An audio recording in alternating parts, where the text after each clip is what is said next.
My wife was bleeding, curled up in the back of the ambulance, and the HOA president had locked the gate shut. We weren't just fighting for time, we were fighting for our baby's life. And the person standing in our way wasn't a stranger on the street. It was Patricia, a woman who thought her rules mattered more than life itself. That night I realized just how far an HOA could go when power got into the wrong hands. My name's Noah Whitlock, and before all this I thought I had control. I'm an EMS trainer. I've flown into burning fields, pulled medics out of collapsing buildings. But nothing compares to the panic of seeing your wife clutch her stomach screaming and knowing you might lose another child. 3 years ago we did lose one traffic jam too late to the ER. I swore never again. That's why I had the ambulance in my driveway. Not as some collector's toy not to show off, but as a lifeline. And Patricia, the HOA president, decided that Lifeline was a violation of neighborhood standards. The night Emily doubled over, I knew we couldn't wait. I carried her into the rig, fired up the lights, and that's when Patricia appeared. Arms crossed, lips curled like she'd caught me sneaking a garbage can out early. That vehicle isn't registered with the HOA. Section 9.3. No commercial or medical vehicles overnight, she snapped as if quoting scripture. I begged her to move, told her this was an emergency, but she just stood there smirking, like my wife's pain was an inconvenience to her perfect neighborhood image. When I said she'd be reported for obstruction of aid, her answer was locking the damn gate. I can still hear Emily's voice from the back.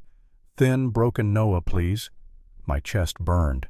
I stormed to the guard station, practically shaking. The young guard froze when I pointed at the ambulance and told him, "That's my wife. She might be losing our second child and you're standing in her way." His hand hovered over the button like it weighed 50 pounds. When the gate finally groaned open, I floored it, sirens blaring. In the rearview mirror, Patricia stood like a monument to arrogance watching us leave. Emily survived that night barely. Fluids, ultrasounds, a doctor's warning, too close again. When we came home, taped to the door, wasn't a note of concern, wasn't a check-in. It was a fine. $750. Emergency vehicle storage. Additional sanctions pending. As if what happened wasn't life or death, just another lawn left untrimmed. I stared at that paper until my hands shook. The next morning at the park, an old neighbor, Marlene, sat beside me. She whispered about her sister's hospice van blocked last year because Patricia said it made the neighborhood look like a care facility. My stomach dropped. This wasn't about rules. Patricia was weaponizing bylaws, turning human suffering into infractions.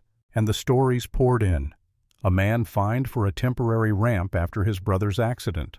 A mother harassed for keeping a medical van overnight. Every tale was small on its own, but side by side they painted a picture Patricia had been ruling us with petty cruelty, and the board just nodded along. Still part of me doubted. Was I overreacting?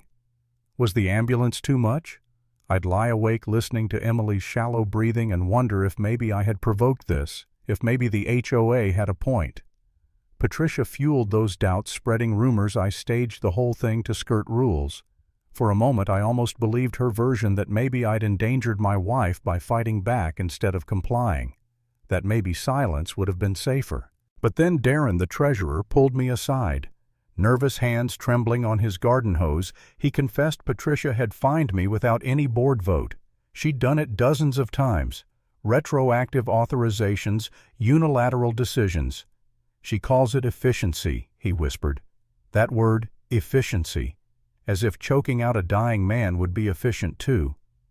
Darren slid me proof email chains, timestamps her signature without a single other vote. That was the crack in her fortress. I called Jenna, an old EMS colleague who now oversaw compliance. I laid out every detail, the locked gate, the bleeding, the false accusations. She listened silent, then said 2 words. Send everything. And when she called back, her verdict was clear. Patricia had broken state law.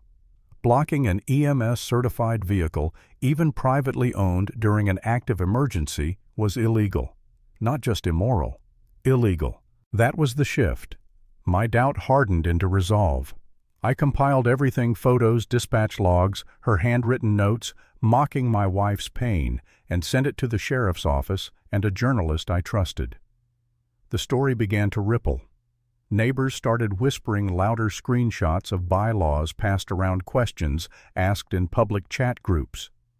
Patricia's grip was slipping. Then came the board meeting. The clubhouse was packed, faces I'd never seen at any vote before.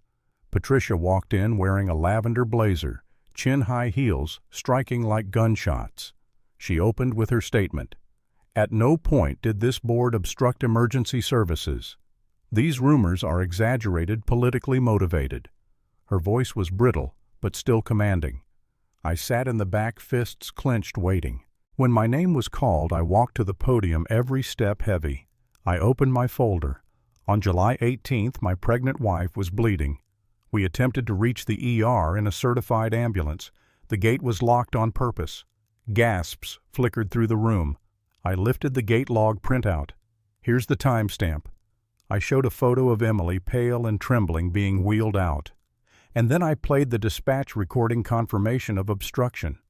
The room went still, the kind of silence that hums in your bones. I turned to Patricia.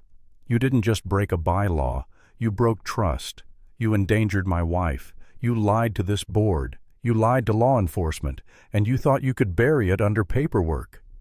My words cut through the quiet, and for the first time her smile cracked. Then something incredible happened. Residents started to speak. Melanie, the secretary, stood and called for an immediate motion to review Patricia's actions. Darren seconded. Phones came out.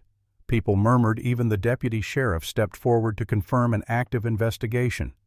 And then from the back, a neighbor I'd barely spoken to stood and said, I move that we suspend Patricia as HOA president pending review. Dozens of hands rose. Only 3 stayed down. Patricia hissed, This is a coup. I looked at her and said, calm as ice, No, this is accountability. The vote passed.